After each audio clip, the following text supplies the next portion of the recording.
Bonjour à tous et bienvenue dans ce journal. Voici tout de suite les titres que nous allons développer dans cette édition. Un nouveau dispositif pour aider les allocataires du RSA à trouver un emploi, c'est l'objectif d'une plateforme lancée par le Conseil départemental du Val d'Oise pour mettre en relation chercheurs d'emploi, petites et moyennes entreprises. Explication dans un instant.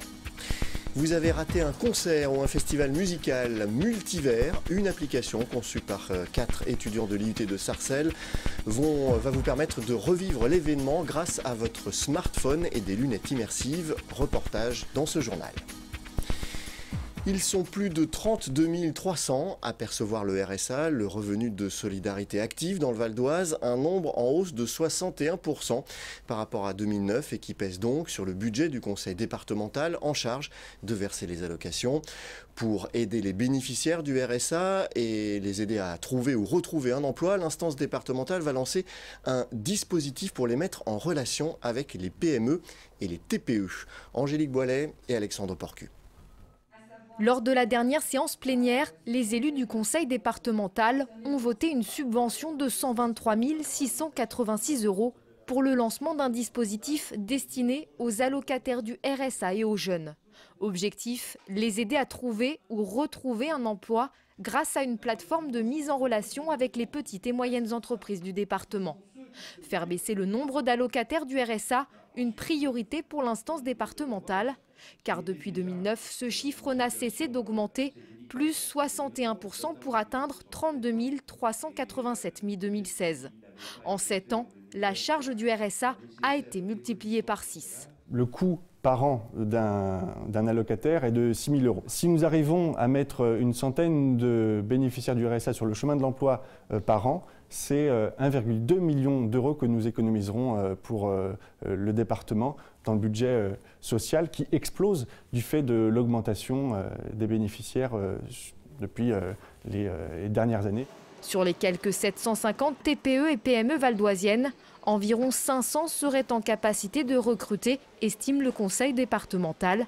La plateforme va être déployée par la Confédération des PME.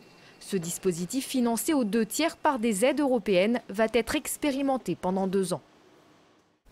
Revivre un concert que vous avez manqué en réalité virtuelle grâce à votre téléphone portable, c'est l'application innovante de 4 étudiants de l'IUT de Sarcelles.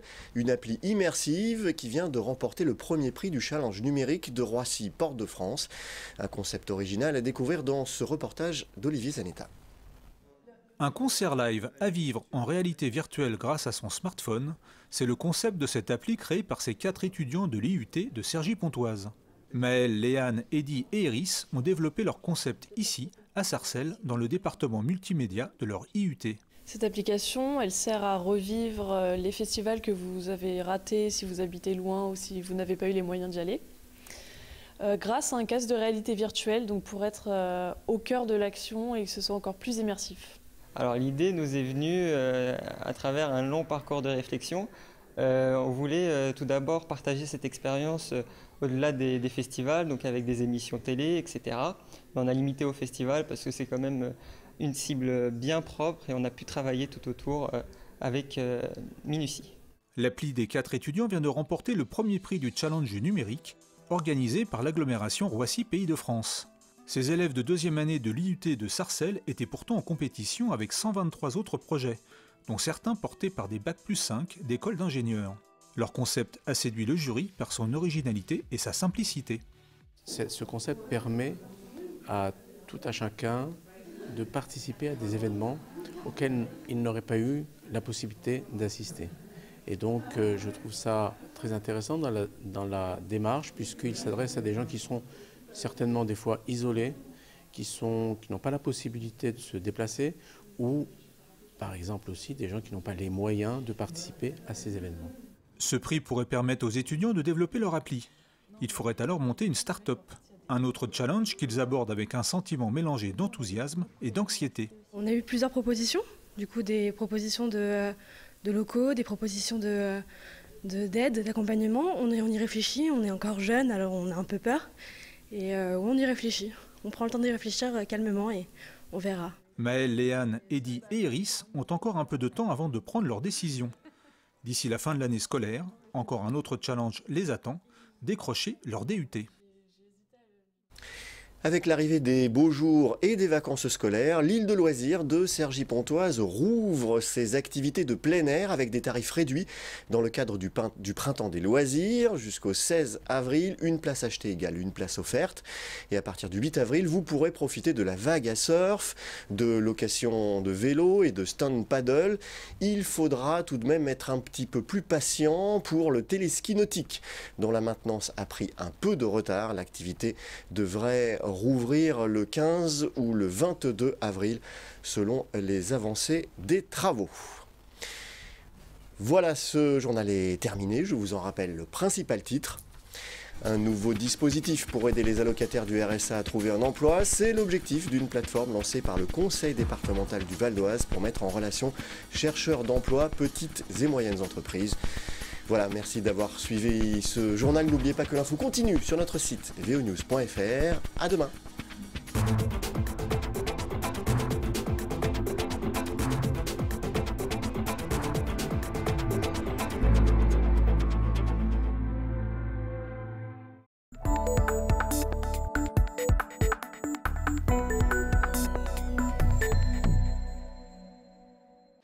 Activité peu banale à la base de loisirs de Cergy-Pontoise, le wakeboard. Ici, pas de bateau pour tirer les adeptes de ce sport qui se pratique sur une planche de surf, mais un téléski nautique, une activité peu courante mais forte en sensations. Le wakeboard, si on en fait, c'est vraiment pour les sensations, hein. C'est vraiment un sport de glisse.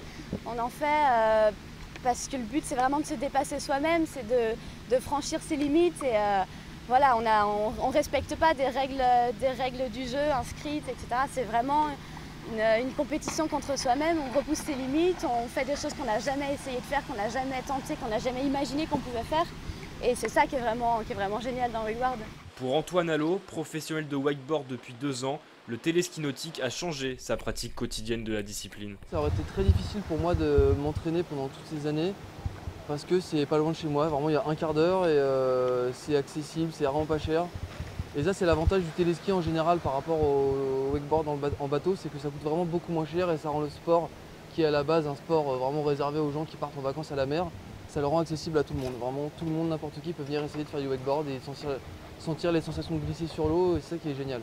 Le wakeboard a vu le jour dans les années 80, reconnu officiellement par la Fédération française de ski nautique depuis 1996, ce sport ne cesse de se développer et de prendre de l'ampleur. Ça fait un certain nombre d'années maintenant que ça se développe, mais il se trouve qu'avec des modules par exemple qui sont arrivés depuis 7-8 ans et la qualité de ces modules qui s'est grandement améliorée depuis 4-5 ans, les wakeboarders représentent 80-90% de notre public captif.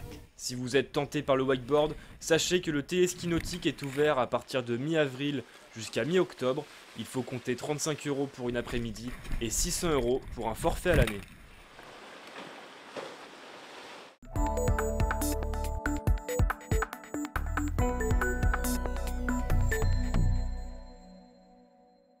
Un nouveau centre d'aquabiking vient d'ouvrir à l'Isle-Adam. Mais que signifie ce nouveau terme ? Un maillot de bain, une serviette et c'est parti pour 30 ou 45 minutes de vélo dans l'eau. Mélanger les bienfaits du cyclisme et de la natation, c'est le concept de l'aquabiking. Perte de poids, raffermissement musculaire sans courbature, pédaler dans l'eau, c'est faire du sport et se dépenser sans s'en rendre compte. Le concept du waterbike est d'associer le cyclisme, l'hydromassage et l'eau. Donc l'hydromassage va permettre de drainer tout ce qui est cellulite, peau d'orange, etc. Et le fait de pédaler dans l'eau ne va pas avoir d'effet négatif sur vos articulations. En revanche, ça va vous permettre de travailler 2 fois plus votre cardio, puisque vous ne sentez pas votre poids dans l'eau, donc d'éliminer. Et ça n'aura pas d'effet négatif sur vos articulations. En revanche, ça aide au retour veineux. Donc pour les personnes qui ont une tendance à avoir les jambes lourdes, ça va alléger leurs sensations. À la différence des cours collectifs d'aquabiking, le concept Waterbike propose des cabines individuelles. On peut suivre des cours sur les écrans ou pédaler à son propre rythme. Pendant la séance, de la chromothérapie pour détendre l'esprit et 16 jets d'hydromassage qui s'activent pour mieux drainer le corps. Pour ceux qui n'aiment pas pratiquer leur activité seuls, certaines cabines s'ouvrent et permettent d'échanger pendant l'effort. Autre avantage de ces cabines individuelles sur les cours collectifs, les clients choisissent le jour et l'heure de leur séance. Là, ils prennent leur rendez-vous directement ici. ou par Internet. Ils ont accès à nos plannings par Internet directement sur le site Waterbike et peuvent prendre leur rendez-vous quand ça les arrange. Donc c'est vrai que pour des personnes qui travaillent, c'est beaucoup plus intéressant pour eux de gérer leur planning comme ça. Seul petit bémol de ce nouveau concept, le prix. Suivant l'abonnement ou le forfait choisi, il varie de 25 à 45 € pour une séance de 30 ou 45 minutes. Un investissement qui peut s'avérer rentable, les bienfaits de l'aquabiking seraient visibles rapidement. 1 mois pour une peau plus lisse et 2 mois pour un corps plus sculpté et raffermi, à raison de 2 séances par semaine.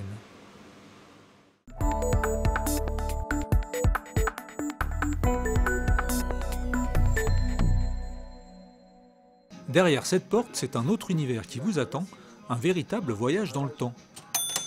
Ici, on coupe les cheveux et on taille les barbes, mais attention, pas n'importe comment. Que du vintage, des coupes de cheveux qui ont connu leur heure de gloire entre les années 20 et les années 50. Abder ne fait que ça. Le propriétaire du lieu, c'est lui, et ne lui demandez pas une coupe classique, il vous enverra voir gentiment la concurrence. Son truc à lui, c'est le slick back, le Vanguard ou encore le Regular Contour, que des coupes rétro. Chaque coupe de cheveux des années 20 aux années 50 ont une histoire. Celles qui venaient des soldats américains, des étudiants, beaucoup viennent des États-Unis et de l'Allemagne aussi. Pour moi, c'est une des époques où les hommes savaient s'habiller de façon très classe, savaient se coiffer, voilà, alors c'est très gominé, faut aimer. On a de la chance où actuellement cette tendance vintage, rétro revient, mais voilà, aujourd'hui je ne me vois pas coiffé, et c'est cette époque qui me plaît. Coiffeur de formation depuis des années, Abder se passionne pour ses coupes rétro. Il s'initie aussi à la taille de barbe et décide d'ouvrir un salon pour partager ses passions. Finalement, il trouve son bonheur à Pontoise, dans cette petite ruelle. Quand je me réveille le matin, je me dis pas je vais au boulot, je vais exercer une passion et voilà, j'y vais pas à reculons. Et voilà. J'ai réussi, mais c'est ça, c'est que j'ai cette chance aussi de pouvoir vivre de ma passion. En quelques mois, Abder se fait une clientèle exclusivement masculine. Ils viennent pour les coupes, la barbe ou les deux. Hipster, nostalgique des temps anciens, jeune en quête de coupe unique, Abder accueille toutes sortes de clients venus d'horizons divers. Leur point commun, ils viennent s'offrir un moment rien que pour eux. Quand tu rentres ici, tu sens que c'est l'ambiance que tu recherches. Donc après, tu as la musique, tu as le bonhomme, tu as les produits, tu as les gars qui viennent ici. On a le même état d'esprit, on va dire, plus ou moins. Les gars, ils sont là, ils sont pas forcément, on parle pas politique. On préfère déconner, on préfère écouter de la musique. Aujourd'hui, j'ai des clients qui veulent prendre soin d'eux et prendre le temps pour eux. Sur leur journée de boulot, ils se proposent, voilà, ils prennent 1 heure pour eux et ils viennent prendre le temps. Voilà, souvent, ils me disent, c'est mon moment de détente. Le Old School Barbershop ne désemplit pas. Pour vous offrir une de leurs coupes de cheveux, il vous en coûtera dans les 25 € et une vingtaine pour qu'il s'occupe de votre barbe. Magnifique. Merci.